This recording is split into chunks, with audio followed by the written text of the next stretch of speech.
Bonjour à tous. Donc cette vidéo aura pour thème aujourd'hui le rapport que l'on est susceptible d'établir avec les gens qui sont dans des états de conscience modifiés. Les états de conscience modifiés ne sont pas nécessairement le fait de prise de substances, mais comme vous le savez pour ceux qui suivent la chaîne, je me suis hyper spécialisé sur un certain addict, mais un homme qui aussi était un joueur invétéré. Et, pardonnez-moi, la particularité donc de ces hommes, voire de ces femmes, c'est que ils ont ce qu'on appelle une vulnérabilité. Cette vulnérabilité fait que il faut la stimuler. C'est une prédisposition qui est présente chez eux. Il faut donc la stimuler, il faut donc qu'elle soit sollicitée et il faut donc qu'elle soit activée. Ces trois termes sont fondamentaux pour pouvoir ne pas passer à côté et pour pouvoir vous préserver en cas de fréquentation de ce type de personnes. Si vous omettez cela, ce n'est pas un problème, car ces gens sont des situationnistes. C'est parce que l'opportunité que vous êtes ou qui se présente est devant eux que la vulnérabilité vient à s'exprimer. Donc, j'en reviens à ce que je vous disais sur les trois choses. La stimulation, la sollicitation et l'activation. Une stimulation, en un mot, quelque chose passe devant eux. Leur système de représentation fait que c'est stimulé. À la suite de ça, il y a sollicitation, bien spécifique. Le jeu, la drogue, les femmes ou d'autres choses qui activent chez eux l'impulsivité. Donc il faut comprendre que c'est vraiment le détail du diable à chaque fois. N'escomptez pas pouvoir changer ces messieurs ou ces dames, comprenez qu'il n'y a pas 36, quoique, il n'y a quasiment que deux solutions. Soit pardonnez-moi, une approche médicamenteuse, pour certains, voire même pour bon nombre d'entre eux, ou une approche, si je puis dire, psychothérapeutique, qui veut dire que s'il n'y a pas l'objet qui stimule, il n'y a pas sollicitation et il n'y a pas activation. Donc en un mot, se faire interdire de tous les casinos français par exemple, ou trouver le moyen de faire en sorte que, comment vous dire, s'abstenir. Ce n'est pas possible autrement. Vous êtes face à des gens qui ne sont pas forcément des pervers narcissiques, mais il faut comprendre cette chose que cette modalité qui consiste à être dans un état second, vous avez, si je puis dire, des aspects, si je puis dire, positifs et négatifs. Les aspects positifs sont quand la personne est en mesure de se projeter dans un avenir et de, pardonnez-moi, de transmettre quelque chose. Il faut comprendre cette chose qui, cet élément fondamental. Il y a transmission et il y a transfert. Vous avez ceux qui donc sont des adeptes du transfert. Avec cela, c'est extrêmement difficile d'avoir un rapport, comment vous dire, qualitatif sur le long terme. Il faut comprendre cette chose qui est fondamentale. Ceux qui sont des adeptes du transfert, donc de l'épouvantable, voire du merveilleux, peuvent avoir des réussites exceptionnelles. Mais la problématique, c'est que si ce sont des exploiteurs, ils ne pourront pas s'inscrire dans la durée. Ils ne vont compter quasiment que sur eux. Ils sont capables de faire des choses proprement exceptionnelles. Mais ces choses, aussi exceptionnelles soient-elles, ne sont fonction que de la stimulation, de la sollicitation et de l'activation. Pour faire simple, tant qu'il y a moyen de jouer et que ils vont jouer. Victoire ou défaite, ils vont jouer. Ils ne peuvent pas s'arrêter. C'est une impulsivité qui est absolument normale. On appelle ça, excusez-moi, en neurosciences, le craving, l'envie irrépressible. Et donc l'objectif est de vous donner des éléments à entendre et si possible, j'espère, à écouter et à comprendre. Je suis dans l'obligation d'être dans le détail du diable pour pouvoir me faire comprendre d'une petite minorité. Sachez-le, lorsque vous parlez à ces messieurs ou à ces dames, ils vous entendent. Par contre, ils ne vous écoutent pas. Il faut savoir que vous représentez quelque chose. Il y a une chaîne de signifiants en vous voyant qui fait écho à ce qu'ils sont. Ce sont des gens qui sont énormément dans ce qu'on appelle l'efférent, en un mot. De là, de moi à vous, il y a un effet. De vous à moi, il y a comment dire, c'est afférent. Pour que ça soit d'autant plus simple, je suis stimulé par quelque chose. Je suis stimulé. Vous me stimulez. En un mot, vous passez devant moi, vous allez me stimuler pour X ou Y raison. Et donc, ces gens sont énormément sur eux. Je suis stimulé. Cette stimulation est une nécessité pour eux pour fonctionner, pour être vigilants. Il faut comprendre qu'ils ne peuvent pas, comment dire, dès que l'activation a été faite, que ce soit par le jeu, le sexe ou peut-être d'autres éléments, ces messieurs ne peuvent pas, comment vous dire, déroger à ce qu'ils sont. C'est impossible. Il faut, dans leur cas, pour pouvoir y déroger, faire en sorte que le préfrontal vienne à réfléchir, pardonnez-moi, à réagir. La problématique de ces messieurs et de ces dames, c'est que le sous-cortical et le bulbe rachidien sont extrêmement sollicités, pour que ça soit d'autant plus simple. Je vous tape. L'information va passer donc par le système nerveux périphérique, les bras, qui fait que l'information va monter au niveau du bulbe rachidien. Et au niveau du bulbe rachidien, il va y avoir donc l'information qui va passer au niveau du sous-cortical, en un mot de l'imaginaire.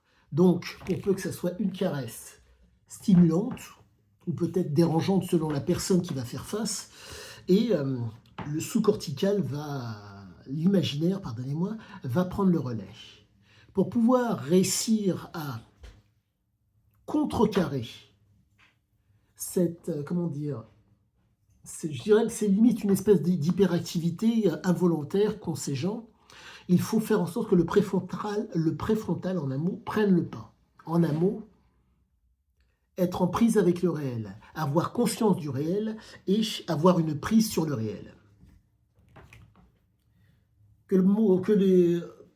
Je vais essayer de simplifier au maximum. Avoir conscience, je vois ce qui me fait face. Prendre conscience. Là, je vois les éléments pour, entre guillemets, faire quelque chose. Être en prise avec le réel. Matériellement, avoir le moyen de faire quelque chose. Donc, il faut comprendre que ces éléments sont nécessaires pour qu'ils puissent envisager de changer leur conduite. La problématique est la suivante. Leur comportement, s'il est récurrent, ça veut dire que ça fait très très longtemps qu'ils sont comme ça. Donc physiologiquement, ils ont fait ce qu'on appelle un débalancement. Revenir à la normale est extrêmement difficile. Les habitudes physiologiques, neurophysiologiques ont été tellement sollicitées et tellement impactées que revenir à un état normal, c'est très très très difficile, voire quasi impossible. Mais c'est faisable. Mais il faut comprendre que c'est comme si vous étiez atteint d'une maladie extrêmement grave et c'est au moment où quand la maladie démarre, il est simple de l'enrayer. Mais eux, c'est quand la maladie, entre guillemets, progresse qu'ils sont, et encore, qu'ils viennent pour espérer être guéris. Donc je vous laisse imaginer la difficulté qu'il y a. Quand pendant extrêmement longtemps des habitudes ont été prises d'ordre mental pour le corps, pour le bien-être du corps. Je reprendrai la phrase de Csikszentmihalyi. La souffrance ne peut être évitée, par contre elle peut être supportée. Qui veut dire que les habitudes négatives ont été prises pendant extrêmement longtemps et que la seule façon de pouvoir amoindrir les effets négatifs, c'est de donner des éléments pour supporter des anxiolytiques, parfois, pour éviter d'être anxieux, de faire en sorte que le corps ne prenne trop, qu'il y ait une anxiété, ou des antalgiques, des antidouleurs. ces antidouleurs vont diminuer la douleur, mais ils ne vont pas, comment vous dire, ils vont soulager la douleur. Ils ne vont pas l'annihiler. Et ça, c'est la chose qui est très importante à comprendre. Car si vous êtes, pardonnez-moi, dans, comment dire, le déni, ce qui est tout à fait normal pour quelqu'un qui est dans un état de conscience modifié, deux autres éléments vont se présenter à vous. Le déni, le mensonge et l'illusion de contrôle. Ces trois éléments mis bout à bout peuvent, comment vous dire, vous permettre soit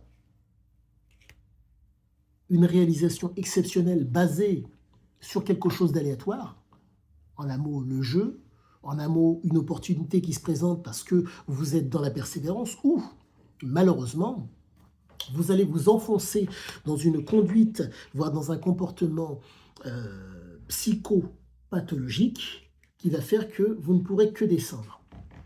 Et quiconque vous dira autre chose que cela est un fiefé menteur. Pourquoi? Car le déni, le mensonge, l'illusion de contrôle sont des éléments, si je puis dire, qui sont précurseurs à l'hypoxie tissulaire.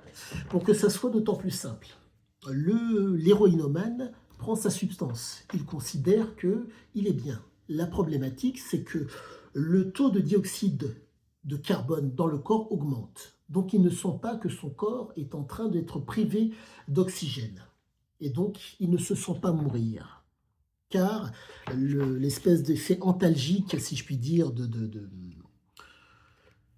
pardonnez-moi, le feu antalgique, entre guillemets, de l'héroïne fait que les capteurs ne reçoivent plus les informations. Quand ça va mal, ça va bien.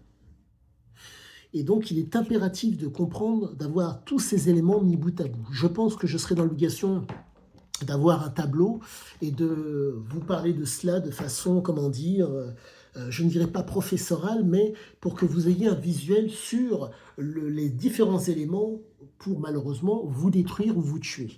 L'objectif sera de vous donner des éléments pertinents, intelligibles et intelligents, car c'est, je me pèse bien mes mots, la misère qui peut vous pendre au nez.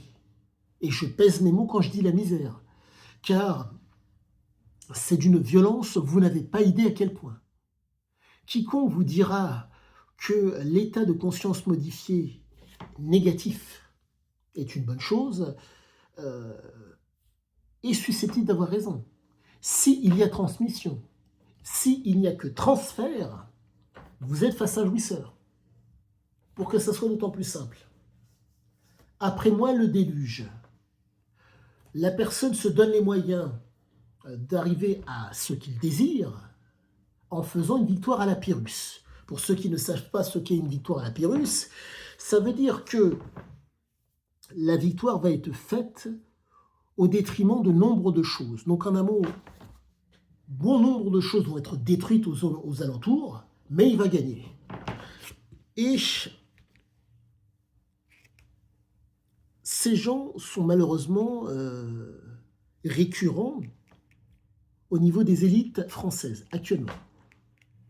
Car voyez-vous, bref, petit aparté, on ne mange pas français, on ne produit pas français en termes d'électricité, bref, en termes d'énergie plutôt, nous avons des difficultés. Donc en un mot, bref, petit aparté pour me faire entendre. Et j'espère être écouté et être compris de tous.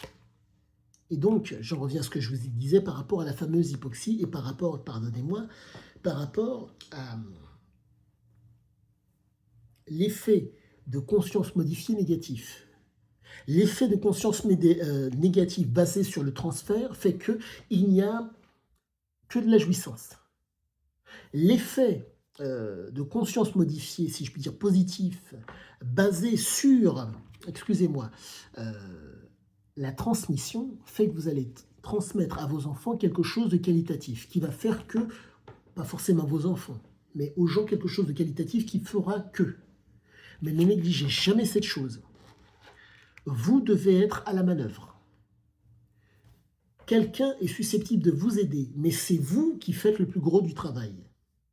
Si par malheur, la personne n'est pas là, vous ne pouvez pas, vous êtes dans un conditionnement et un renforcement négatif. qui n'est fait uniquement pour être, comment dire, pour un transfert et non une transmission. Et ça, c'est pas catastrophique, ça peut avoir du bon, mais c'est momentané.